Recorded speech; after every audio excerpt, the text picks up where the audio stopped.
Hello and welcome to CNN 10, where we tell you the what, letting you decide what to think. I'm Coy. Hope you're off to a magnificent Monday, that you had a wonderful holiday weekend. We're so happy to be right back here with you. Let's start today talking about electronics. Last week, we explored the growing challenge of e-waste, as there's a major effort underway to find new ways to manage all of the growing piles of electronic device garbage and leftovers. But that was only part of the story, because at the very same time, the demand for computer chips continues to rise, and there's one company making more of them than anyone else. Located in Taiwan, the Taiwan Semiconductor Manufacturing Company is one of the world's most secretive tech companies. CNN's Will Ripley recently gained rare access to the training facility to uncover what it takes to work there and how they create these modern-day chips that run our smartphones, laptops, and cars. And TMSC is expanding its operations as demand for its advanced chips continues to boom. CNN's Will Ripley has more. This is Taiwan's epicenter of technological revolution, where precision meets innovation and tiny chips power big dreams.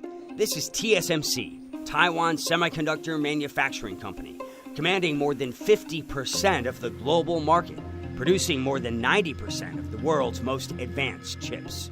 To say it's difficult to gain access to Taiwan Semiconductor Manufacturing Company would be the understatement of the year, or maybe 2 years, because that's about how long it's taken my team and I to get permission to come here. Behind these walls, some of the world's most advanced, highly secretive technology. It's so secret, you have to check your phone, your laptop, anything that emits a signal just to walk through the door.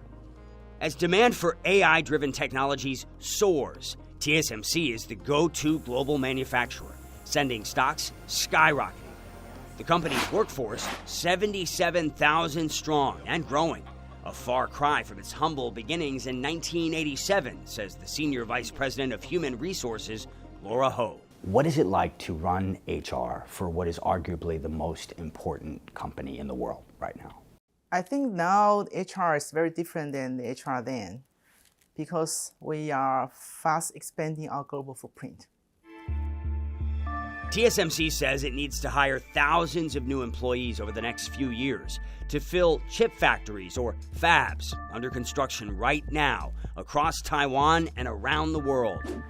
Last month, TSMC opened its first fab in Kumamoto, Japan, with the help of billions of dollars in government subsidies.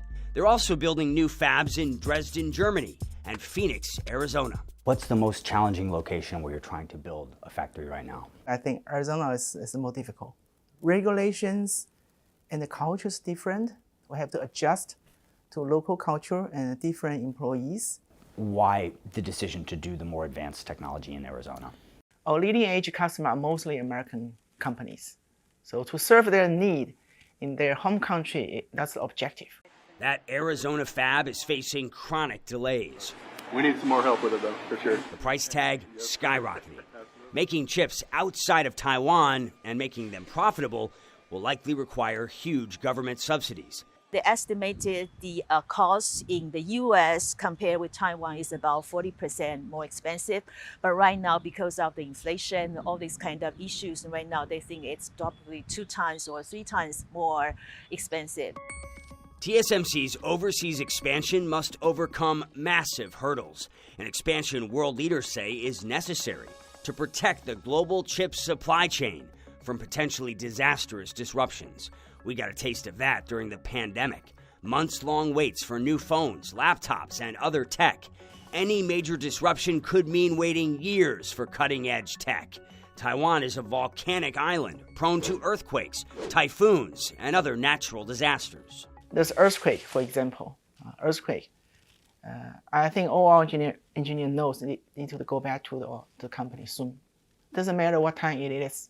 If it's midnight, they will come back. Perhaps the biggest threat to TSMC's supply chain, also one of its biggest customers, rising tensions with China. The company's stock is surging anyway, as other nations scramble to catch up with Taiwan. I don't think it would take away the strength, because we are still very highly concentrated in Taiwan, and the most leading edge technology will absolutely starting from Taiwan. Beyond its core semiconductor business, TSMC is exploring new frontiers in advanced packaging, paving the way for enhanced processing power and energy efficiency. pushing the boundaries of what's possible in today's fast-moving world of tech. Will Ripley, CNN, Taichung, Taiwan.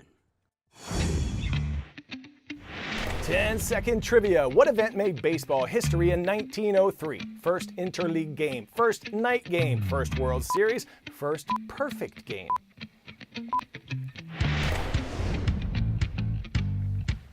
Batter up. In 1903, the Boston Americans defeated the Pittsburgh Pirates in the first ever World Series.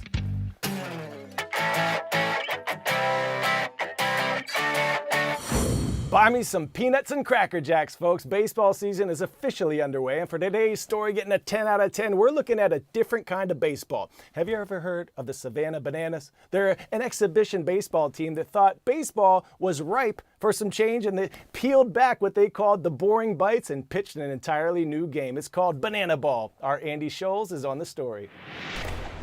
Bats on fire, swinging a hot stick, players on stilts, backflip catches, the best backflip we've ever seen, and dancing. Lots and lots of dancing. The Savannah Bananas have exploded in popularity since their inception in 2016, to the point now where they are selling out major league ballparks. When we first started, we only sold a handful of tickets, and so we were just trying to make sure baseball or banana ball could eventually work in Savannah. And now to see it with a wait list over 2 million people and selling out major league stadiums and 1 million fans this year, I don't think anyone could have written this up. Bananas owner Jesse Cole and his wife Emily put everything they had into starting the Bananas with the mission to make baseball fun. They have certainly done that. He clears Kellogg, back up the middle, it's a base hit! So much fun. Getting a ticket to see the Savannah Bananas is as tough as a Taylor Swift concert with hundreds of thousands of people on the wait list. This is Banana Ball! The team now has more than 8 million followers on TikTok, and one of their stars, Jackson Olsen, well, he himself has more TikTok followers than any major league team. Pretty crazy. I started it for fun, and I'm still doing it for fun, and I think that's probably a reason why. I've done it every day for almost 3 years now, and I'm loving it more every day. So to be a banana, what's more important? Is it being able to dance or play baseball? Really nice dance, he gets the outside corner. I think you gotta have a great mix of both, because all these guys out here have such amazing personalities and are outside the box, but they also can play really well. Some of the most talented guys from all over the country, D1 level, some ex-pros. Man, we're all coming firing, guns blazing. These guys are tremendously skilled. I mean, many of them play professional baseball from first-round draft picks to top recruits, and then now they can also dance, or they can do backflips, or they can do all that. And I think that's really important. You have to be able to entertain. And the name of our company is Fans First Entertainment. Our mission is Fans First, Entertain Always. You got to be able to entertain. So if you can just play ball, you might not be a great fit for us. Now, the Bananas play by their own rules known as Banana Ball, and there are so many fun quirks, including the batter can steal first base at any point during an at-bat, and if a fan catches a foul ball, it's an out. Foul! Caught by a fan, and that's your ball game!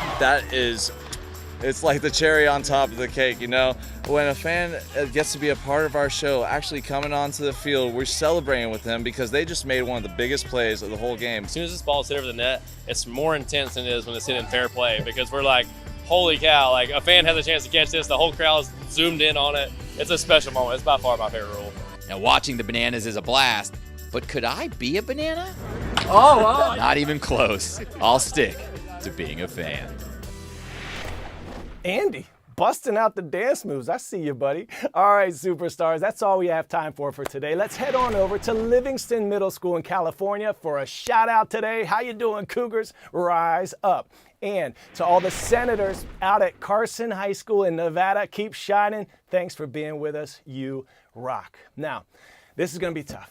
I have some news about the show. Today was my last day. I've loved being part of this show so much that it can't be my last day. Happy April Fools, everybody. My favorite holiday of the year. Keep your head on a swivel. Trust no one. See you tomorrow. I'm Coy, and we are CNN 10.